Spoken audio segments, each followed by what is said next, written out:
74 days from now, can you imagine 74 days? Out with Biden. And we in with Trump. Gently move into the beautiful White House and we take over the country and we make it great again. We're going to win Arizona. We're going to defeat Comrade Kamala Harris. Hell yeah!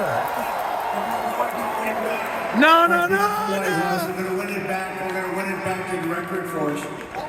Everyone here tonight is part of the greatest political movement in the history of our country. You know, this is the greatest political movement. It's called Make America Great Again.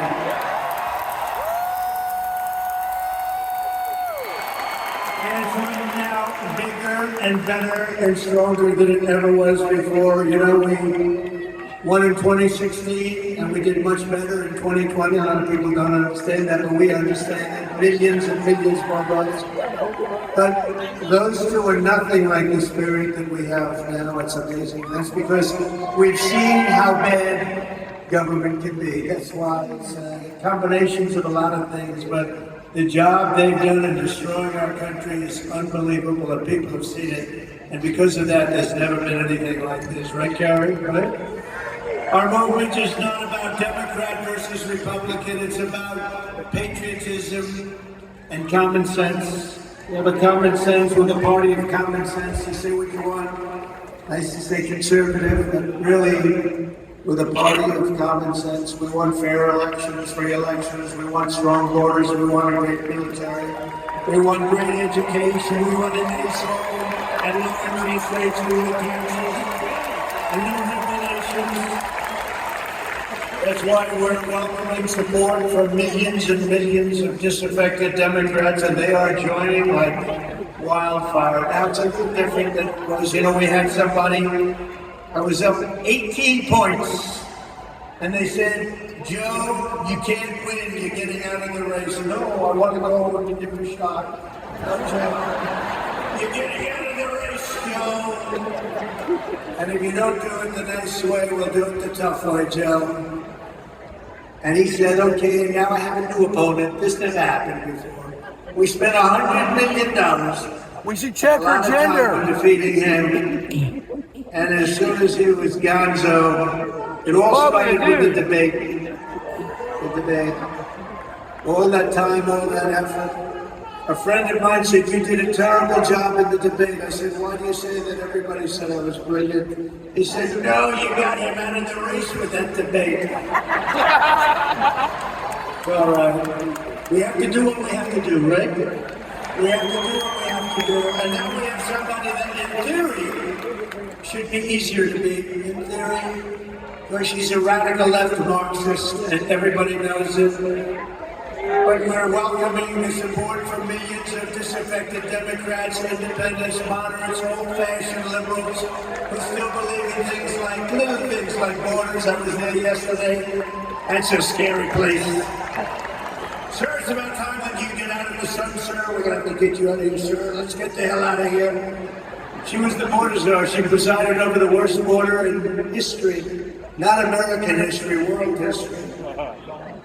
Democracy, liberty, and of course always the right of free speech. We don't really have free speech right now. The press, look at all of them. Look at all of them. Look at them.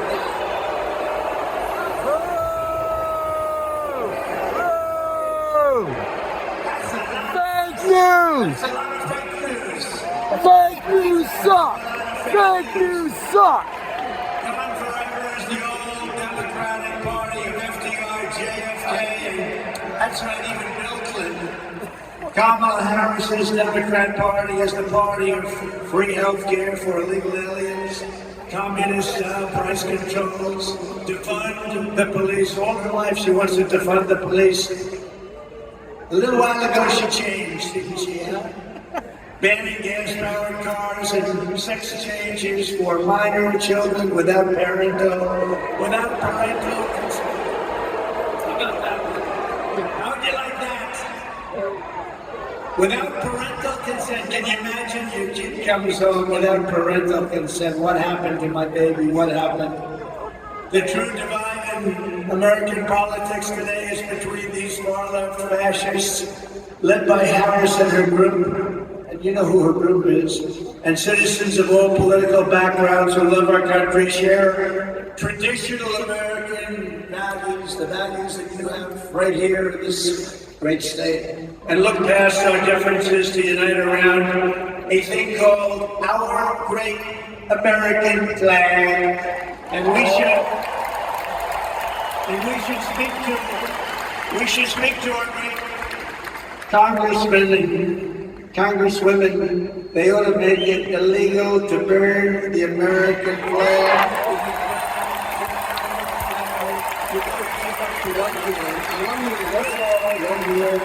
You burn the American flag because in Chicago at the Democrat deal, they were burning flags all over the place. You burn the American flag. They say it's unconstitutional to do that. I think it's constitutional. You burn the American flag, you go to jail for 1 year. Nobody's going to be burning the American flag. Our opponents worship the deep state. We want to obliterate the deep state. Slight difference.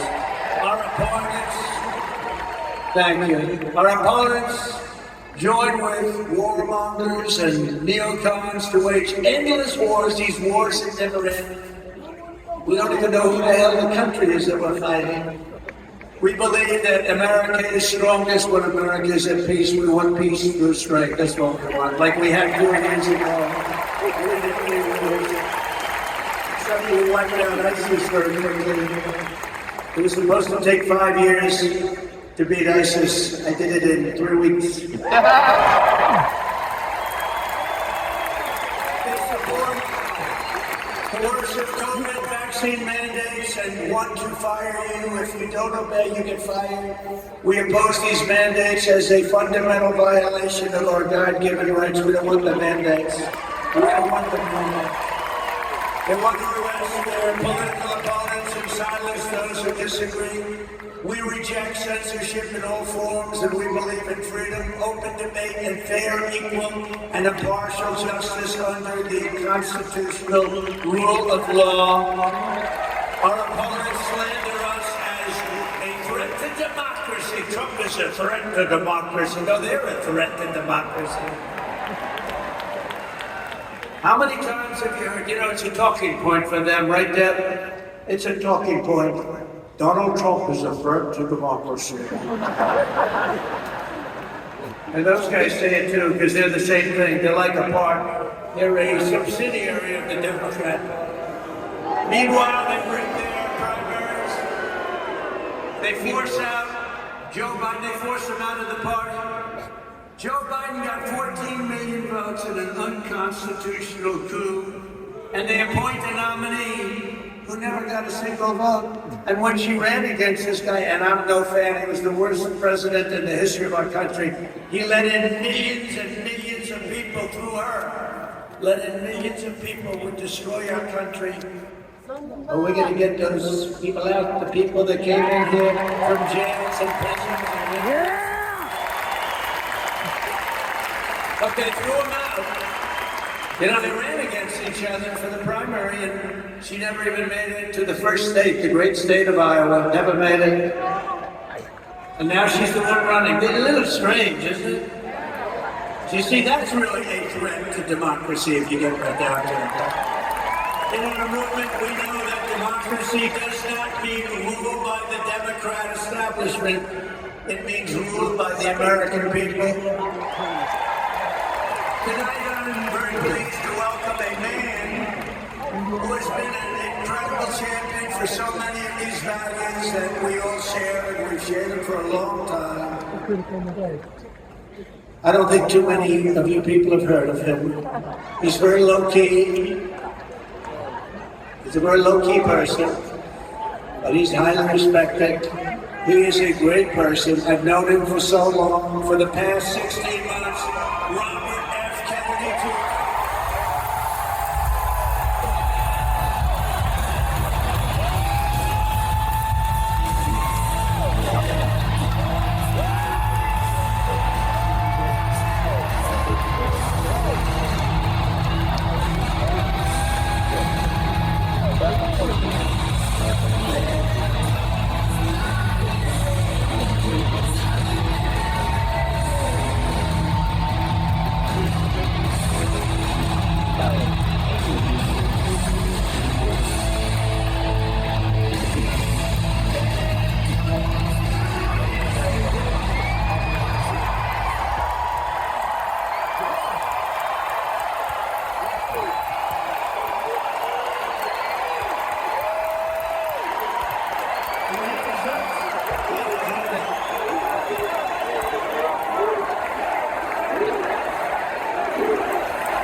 USA!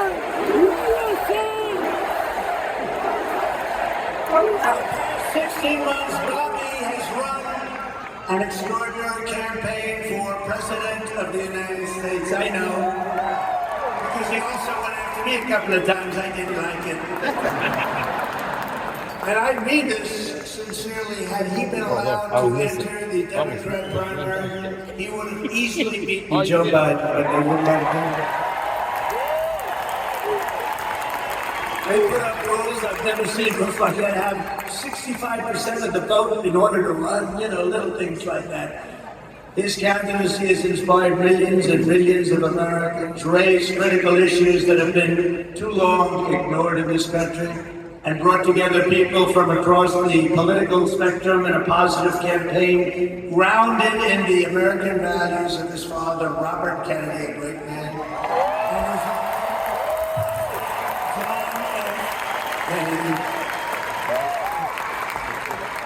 And I know that they are looking down right now, and they are very, very proud of Bobby. I'm proud of Bobby. You want to know the truth?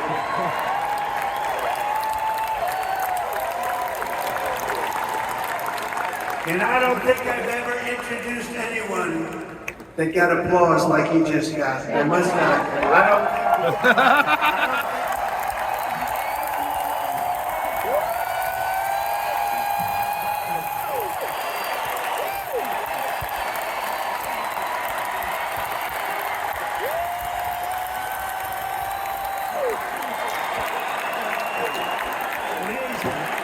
Love the Bobby!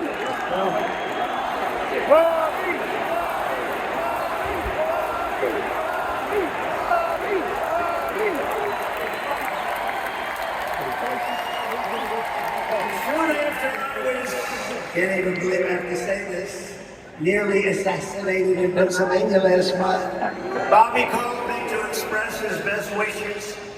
He knows firsthand the risks incurred by leaders who stand up to the corrupt political establishment. When you stand up, you bring on some trouble for yourself, but you have to do what's right. You have to do what's right for the country. I will tell you, we are both in this to do what's right for the country. That's one thing.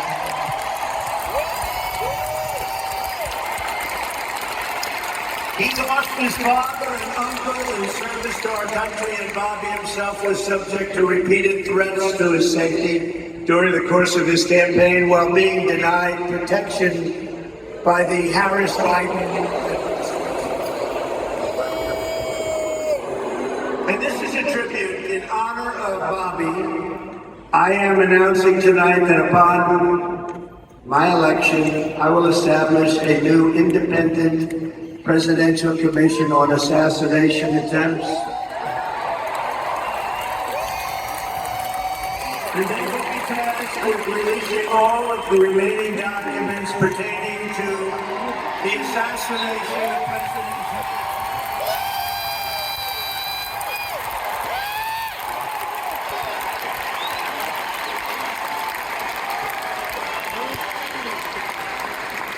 And they will also conduct a rigorous review of the attack last month. But I tell you, I have never had more people ask me, please, sir, release the documents for the Kennedy assassination. And I also want to salute Bobby's decades of work as an advocate for the health of our families and our children. Nobody's done more. Millions and millions of Americans who want clean air, clean water, and a healthy nation have concerns about toxins in our environment and pesticides in our food. That's why today I'm repeating my pledge to establish a panel of top experts working with Bobby to investigate what is causing the decades-long increase in chronic health problems in the nation.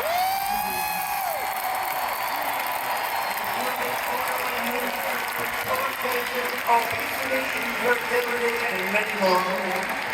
We want every child in America to grow up and to live a long and healthy life. So I just want to ask Bobby to speak for a little while. I'll stand aside. I'm going to stand aside. But I can only tell you, I've known him a long time. We've been a little bit on the opposite side of the equation, but I will say this, he is a brilliant, I still think... But we love you both! That young. I always call him young, but he's not that young. But he is a phenomenal person, a phenomenal man who loves the people of this country as much as anybody can love the people of this country. So Bobby, please say a few words. Thank you.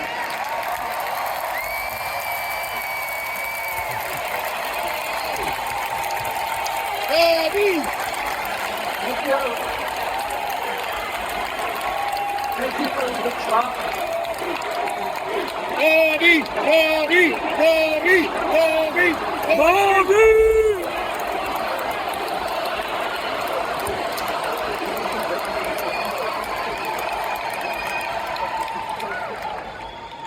A few hours after his assassination attempt in Butler, I got a call from a safe food advocate named Kelly Means, who's been fighting for many years to try to end the corruption at CDC and FDA and USDA. These institutions, these regulatory agencies are actually run by the big food processing companies, the big ag and the chemical companies that they're supposed to regulate. And he said to me that he'd been advising me for many years on my campaign. And he told me that night he was also advising President Trump. And he asked if I would talk to President Trump. I said, of course. And about a few minutes later, I got a call from the president. And we talked, we had a very good talk. And then he invited me to come see him the next day. And I went to Minneapolis and saw him. We met again a couple of weeks later in Florida.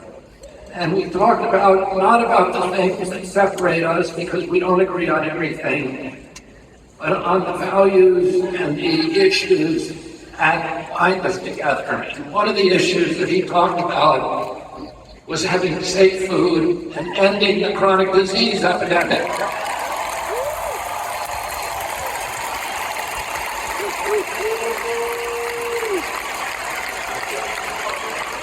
Our children are now the unhealthiest, sickest children in the world.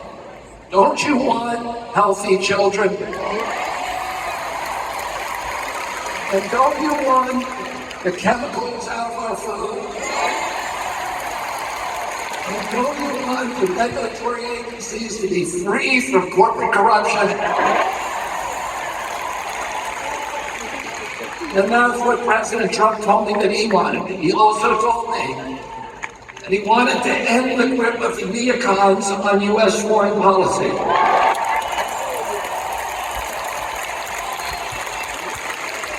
And he didn't want any more $200 billion wars in Ukraine, and we could use that money back here in the United States.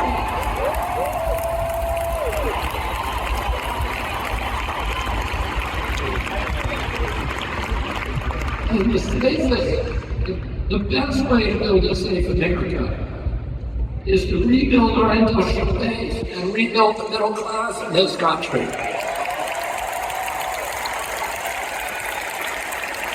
And don't you want a president who's going to get us out of the wars and who's going to rebuild the middle class in this country?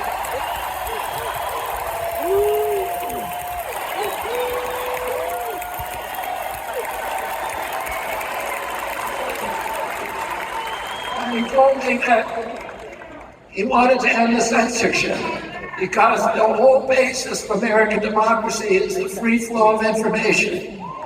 And then we know that a government that can silence its opponents has license for any kind of atrocity. And can you think of any time that you can look back in history and say that the people who were censoring were the good guys? They're always the bad guys. Because it's always the first step down that slippery slope to totalitarianism.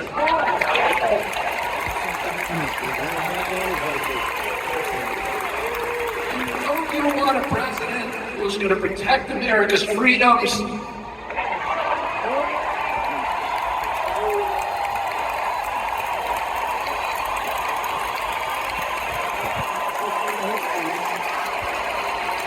And who is going to protect us against totalitarianism?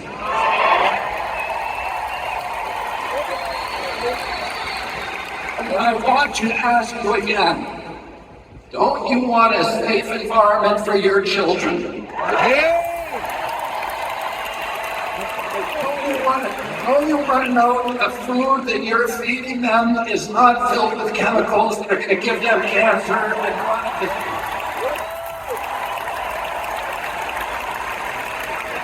And don't you want a president that's going to make America healthy again?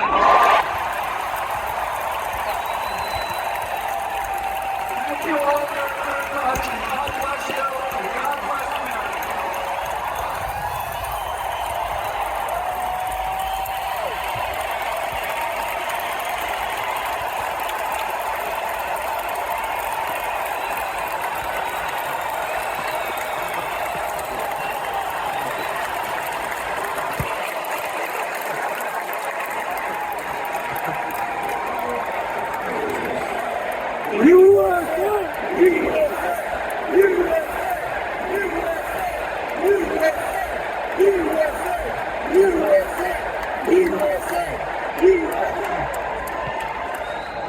Wow, that was something, huh?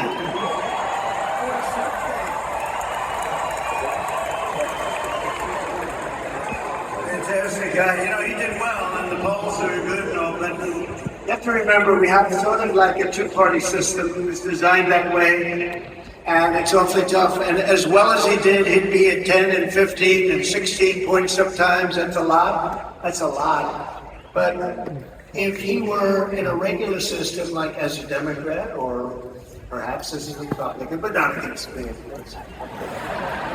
If he were in a regular system, there are a lot of people that maybe like him the best, but they said we can't vote. So with all of those votes he was getting, he has a lot of votes that he could have gotten.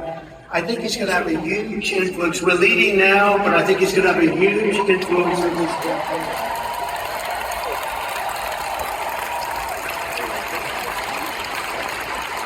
Actually, much bigger than you'd see in the polls, and those numbers are big to start off with, but Bobby and I will fight together to defeat the corrupt political establishment and return control of this country to the people.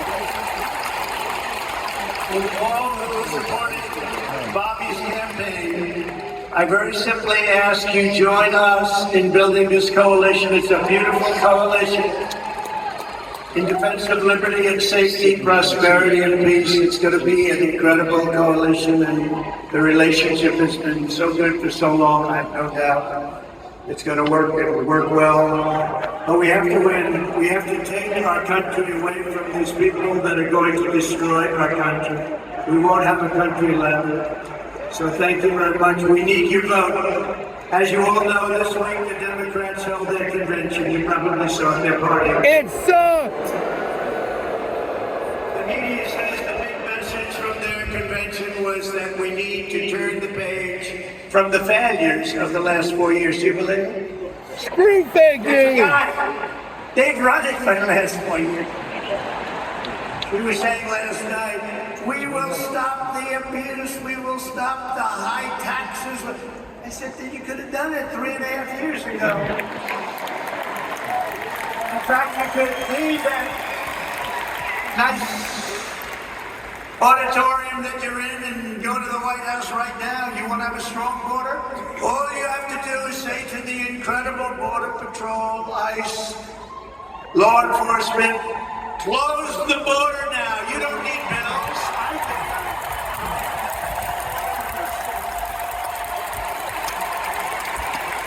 Put up that chart. Put it up. That chart. I love that chart. I love that chart. Put it up. But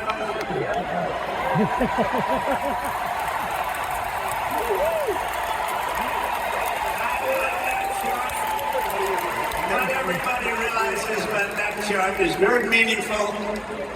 Even beyond the numbers that are on the chart, it shows the least numbers of illegal immigrants pouring into our country. Again, prisons from mental institutions, terrorism, where the bottom arrow is.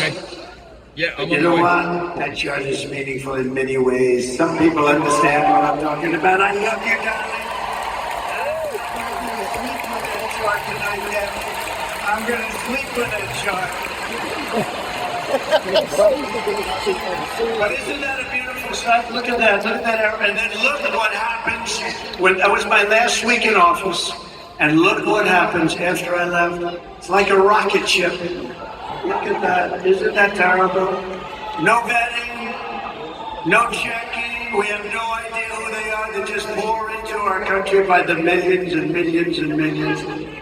We need to turn the page of 4 years of calamity and failure. They have had calamity and failure and say, Kamala, you've done a horrible job. You've been the worst vice president in the history of our country.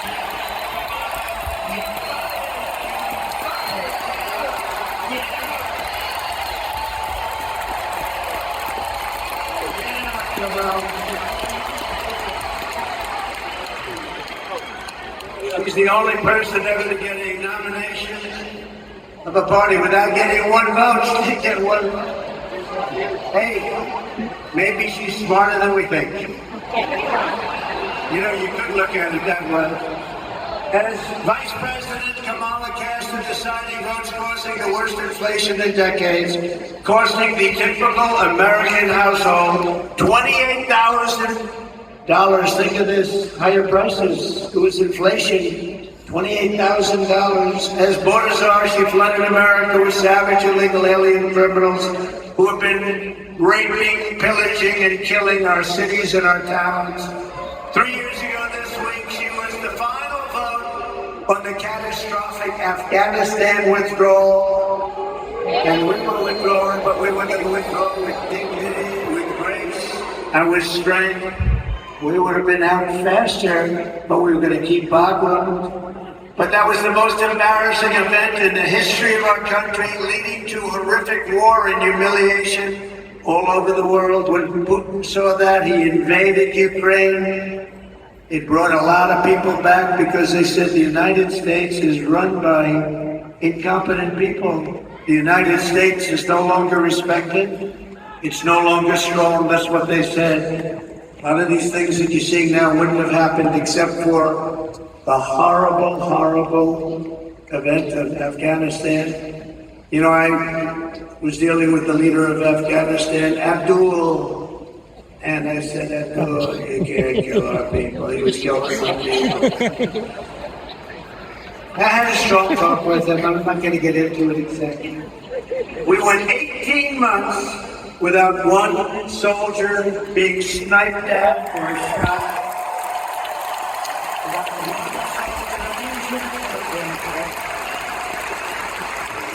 And then we had a tremendous election where we did probably 10 or 12 million more votes than we got the first time. You know, most presidents don't get as many votes as I got because people get bored, but they don't get bored with me. Like Barack Hussein Obama got far fewer votes the second time, and he won. He won. Have you heard of him, Barack Hussein Obama? Remember Russia? Barack Hussein Obama. He was nasty to me, you know. He was nasty. Michelle was nasty. They're all nasty.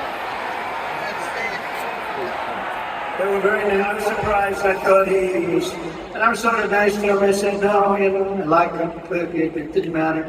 They were nasty to me. And of course, last night, Kamala mentioned my name, I think, 21 times. She didn't mention the border. She didn't mention inflation. She didn't mention anything but my name over and over and over again.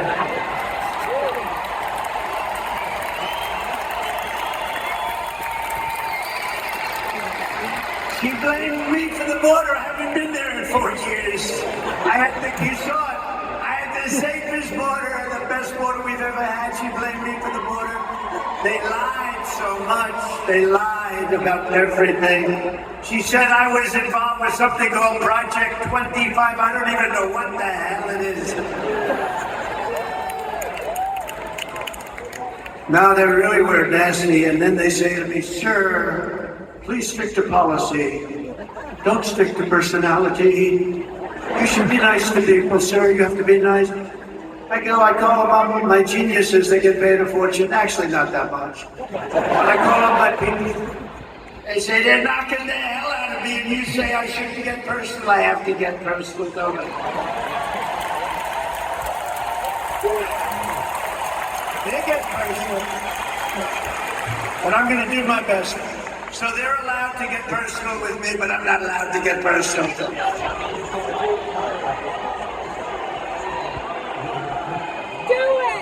They call me names that are so bad. Our great First Lady says, but you're not that way, darling. You love our great First Lady, I can tell you.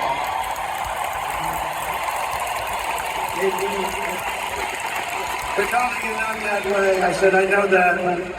And if I say something just slightly out of order, like, she didn't do a very good job last night. Please never ever mention look or anything like that. If you ever say, she didn't look really great, that's the end of your political career, so I wouldn't say.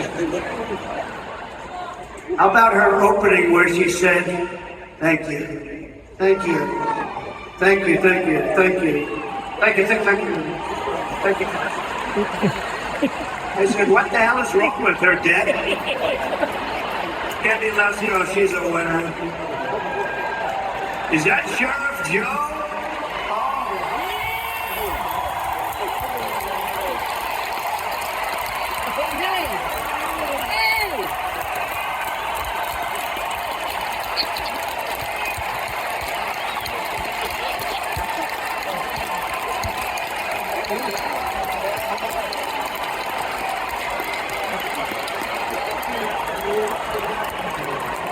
That's Sheriff Joe.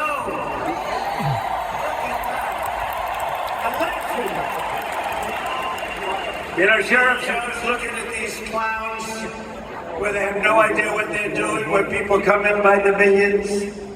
He had nobody come in. Remember, he dressed everybody in pink. Is that right, Joe? They had to dress in pink. I mean, it wasn't the worst thing. It wasn't bad. I mean, you know, you had a lot of killers that had it. But pink underwear, pink undershirt with a pink outfit. Because he didn't want them coming into our country. Do you remember Arizona when Sheriff Joe was at the border? You didn't have people coming.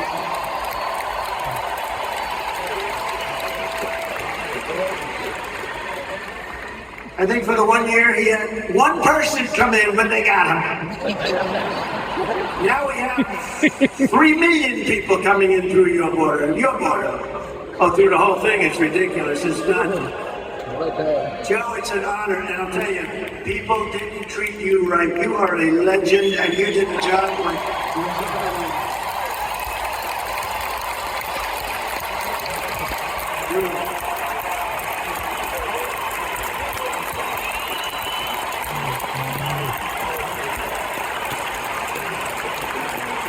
Great going, Joe. And we love your wife. He lost his wife a few years ago, and she was a hell of a woman, right, Joe? But she's looking down at you, and she's proud of you. She's saying, you did very well with this group of people. But I've known you for a long time. There was nobody like him. He understood the border better than anybody. And he ran it fairly. He ran very fair, but he ran it strong, and they respected him. They didn't even try. So thank you very much, Joe. And your wife she's proud of you. Very proud of you. We're grateful to be joined tonight by the founder of Turning Point Action, a gentleman named Charlie Turner.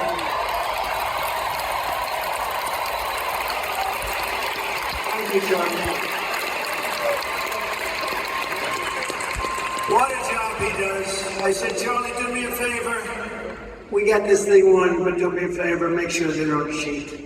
The only way they can do anything is if they cheat like hell, and we've been victims of that. Make sure they don't cheat, Charlie. We don't need the votes. We just want to make sure that they don't cheat. Hello, Sheriff. How we doing? How are you guys doing? Good. Thank you.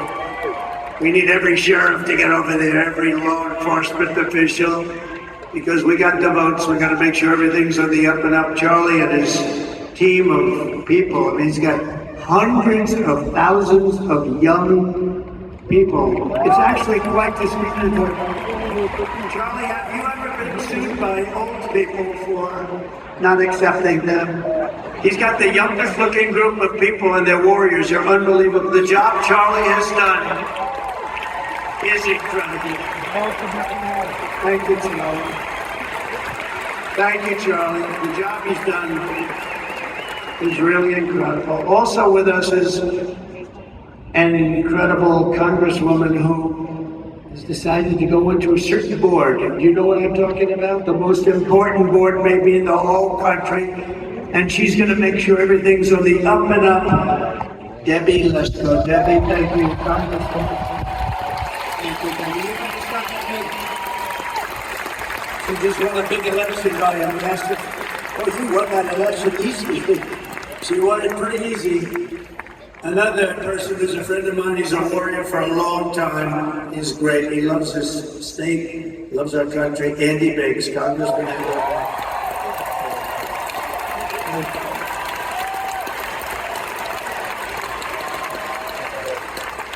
And two other warriors, a young one and a little bit older one, but boy, they are tough. You don't get tougher than Eli Crane and Paul Gosar.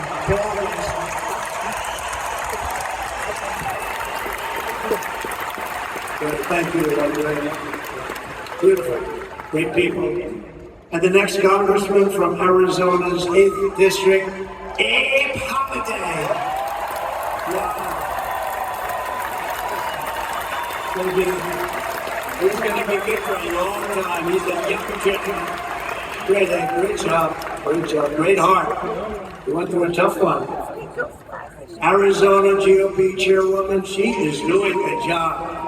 Gina Swoboda. Gina, she is doing a job. And a very good friend of mine, the next senator from Arizona, I really believe this. Look, she's running against, we don't have to do it. I was going to bring her up. I was going to say, come on, Carrie, speak. But she just spoke for half an hour. What the hell am I going to do? But I will tell you, she's running against a guy who's a rubber stamp for, it used to be Biden. Now, who the hell knows? I don't even know. Do we know who it is? Who? A rubber stamp for somebody. But Ruben Vallejo is horrible. He's an open doors maniac. He's a defund the police maniac. He shouldn't be allowed to even run in this election against her because Carrie Lake is incredible. She's incredible. She's tough. She's smart. She's got heart. And she's the thing that's going to help you in this government because you're running against a guy that cannot carry your shoes. I mean, nice. You know the expression?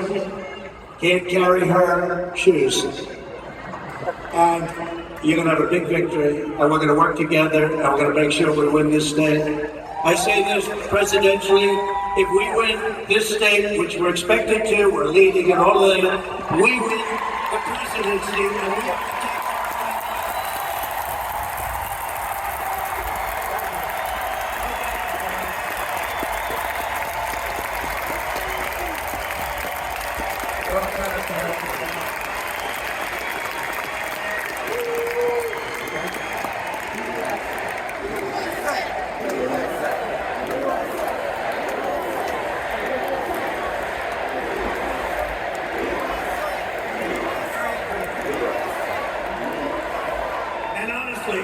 to take. We all know Carrie. She's been a newscaster for 22 years. Everybody knows her. She's never had a problem. She's solid as a rock. This guy is a Freaking loser. He's a loser. So, with that, we'll go on. But good luck, Karen. We love you. Special.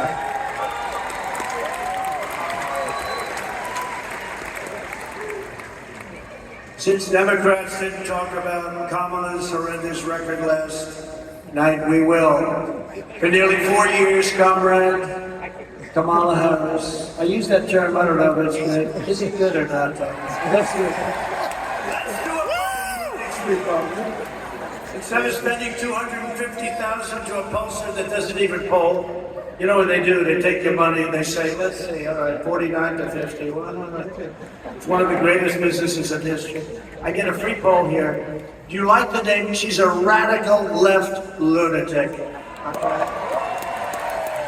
She's the defender of the police. She wants to defend all the things that we talk about. Do I call her Comrade Kamala Harris or do I not? Ready?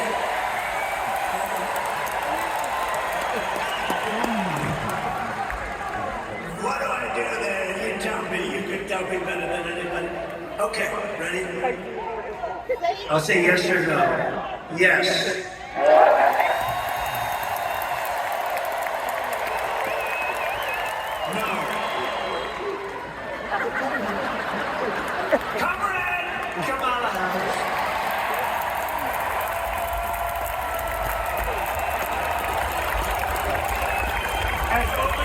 Nation-wrecking border invasion. This is a nation-wrecking. It's an invasion. You know, one of the ways I built hundreds of miles of wall. I was there yesterday. I looked up and down. I said, man, I built a lot of wall. And we're going to put up 200 miles more. But they didn't want to do it. And that's when I said, you know, I think they really want to open borders. But we built much more wall than I said I was going to build. And you couldn't see the end of it yesterday. You couldn't see the end. We had a news conference, but it's a dangerous area. It's a dangerous area because of her, because of him. But he put her in charge. You know, whether she's borders are, and that's what she was called. Only recently did she say she doesn't have that. But you know what? She has been the worst manager. And the Border Patrol never even saw, they never even met her. She's in charge of it, they never even met her. And you suffered the price. She's allowed at least 20 million illegal aliens into our country, including millions and millions of unvetted fighting age men from 159 countries. You know, it's no longer just South America. They come from Africa. The Congo. They come from a lot of coming from jails in the Congo. Let me tell you, these people, the nice thing, they make our criminals look like the nicest people on earth. That's how tough they are. They come from the Middle East. They come from areas that we're fighting. They come from enemy terrain. They come from all over the world, and they do come from South America, but not only from South America. 159 different countries in the last year.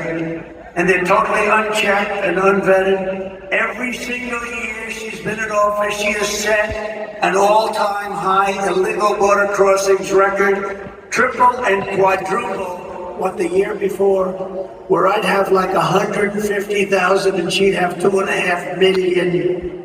What she has done to this country, nobody can tell you. You know, she destroyed San Francisco as the district attorney. She destroyed California. You know that. This is a woman that's going to take, she destroyed California. She had a policy, if you steal less than $950, you're allowed to keep it. You can go, we're not going to prosecute. So criminals are walking into stores, mean, nasty guys, rough guys, and they take calculators and they calculate, let's say, I want to get up. They walk out, then they walk back in. The whole thing, this is who we're going to have running the country? I don't think so. And nobody lies like her. She's a liar. She makes up crap. She's the one going to raise. You know, she said, Donald Trump is going to raise. You know why? She said, I was going to raise. Because I'm going to put tariffs on other countries coming into our country. And that has nothing to do with taxes on us. That's a tax on another country. And I did it with China, and we had no inflation. You know, I had no inflation. I took in hundreds of billions of dollars from China, and not one other president took in 10 cents. They were all, oh, China, we're afraid of China. We're afraid of China. According to a new DHS report, Kamala Harris also lost, and this is impossible to believe. Listen to this.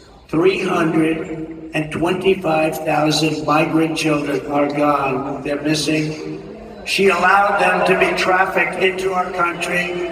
Many of these children are now in sex slavery or they're dead. Probably mostly dead. They will never see their homes or their parents again. They were swiped out of their homes. They were taken out of their homes. 300, this is a government number, 325,000 children. Sex slaves or they're dead. Many are dead. Hamas has so little respect for Kamala and Joe Biden, crooked Joe Biden, that the hostages that they're talking about all the time, I believe they're largely gone. I believe they're largely gone. It's so sad. When you look at what happened, when you look at that attack on October 7th, I believe they're gone. And the reason they're not negotiating, it says Hamas has decided not to negotiate. Because what they want back are the hostages, and I think those hostages, for the most part, aren't around anymore. And so they said, oh boy, we can't really negotiate because we don't have the hostages. The hostages are largely gone. How sad, how terribly sad. If they feared and respected Joe Biden and Kamala, they would never have killed those hostages. They would have never attacked. They would never have attacked when I was president. Iran was broke. Iran was broke. I told China, if you spend any money on buying oil from Iran, you'll never do business in the United States again. And we're going to put a 200% tariff. And Iran was broke, and they had no money for Hamas, and they had no money for Hezbollah. You can check the numbers, look at it. When my last year, they had no money. We had no terrorism. You know, for 4 years, I didn't have any terrorism. You notice that? None. And when they asked Viktor Orban, the Prime Minister of Hungary, very strong guy, what is the reason that things are so bad now? The Middle East is blowing up. Russia's blowing up with Ukraine. There's war starting all over the place. It looks like bad things could happen in Taiwan and China. What's the reason? He says, you got to get Donald Trump back as president. You won't have any problems.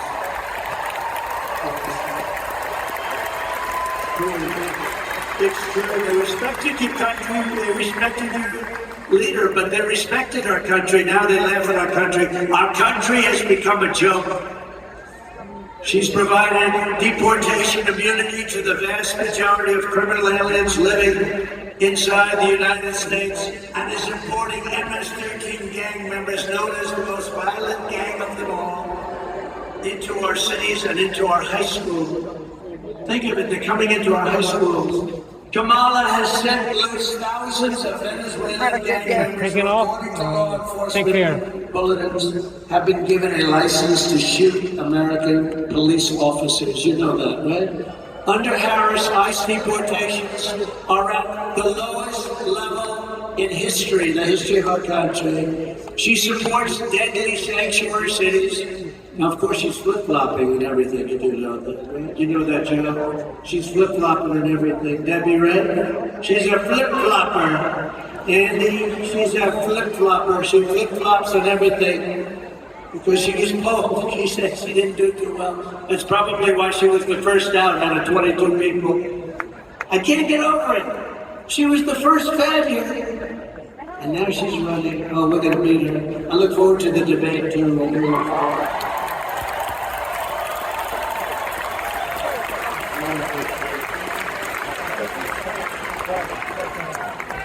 She called for abolishing ICE. These are great patriots who are tough as hell. You need tough people. She's compared ICE agents to the KKK. She wants to repeal the federal law that makes illegal immigration a crime, making illegal immigration totally legal. It's okay to come into our.